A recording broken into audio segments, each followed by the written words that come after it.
নমস্কার বন্ধুরা, নতুন একটা ভিডিওতে সবাইকে জানাই স্বাগত। তো আজকে আমি চলে এসেছি নতুন একটা ভিডিও নিয়ে তোমাদের মাঝে।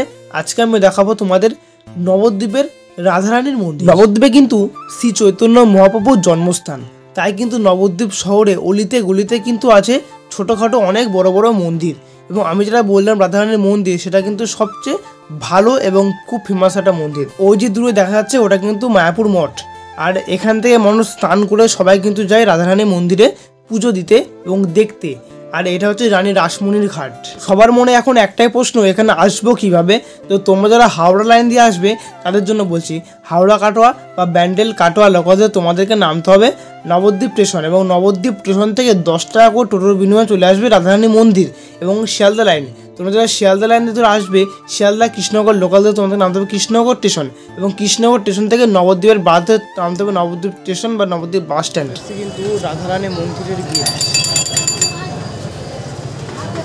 এইবার তোমরা হয়তো ভাবছো এখানে আছেটা কি, এখানে দেখতে আসবো। হ্যাঁ, এইবার তো আসল খেলা শুরু হবে। চলো ভেতরে যাওয়া যাক আর খেলা শুরু করা হোক। মন্দিরে ঢুকতে কিন্তু লেখা আছে জুতা পায়ে প্রবেশ নিষেধ। তো তোমরা প্লিজ কেউ জুতো পরে প্রবেশ করো না। চলো যা যাক। লেখা আছে ধূমপান করা নিষেধ, ধূমপান কিন্তু কেউ করো না মন্দিরের ভেতরে গিয়ে। চলো এবার যা যাক, ভেতরে কি আছে তোমাদেরকে সেটা দেখাবো।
এবার হবে এই মন্দিরের মেন চমক। দেখেই যখন নিয়েছো, চলো দেখিয়ে নিয়ে আসি। 10 টাকা দিয়ে দেখবো আজকে গুপ্ত বৃন্দাবন। তো চলো আজকে গুপ্ত বৃন্দাবন আমিও দেখবো এবং তোমাদেরকেও দেখাবো।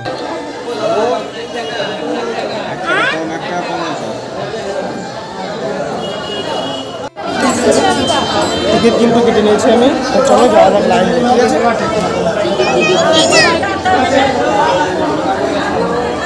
ভিতরে ফোন আলাও আছে তো? এই তো গুপ্ত বৃন্দাবন এইদিকে। চলো যাওয়া যাবে এদিকে।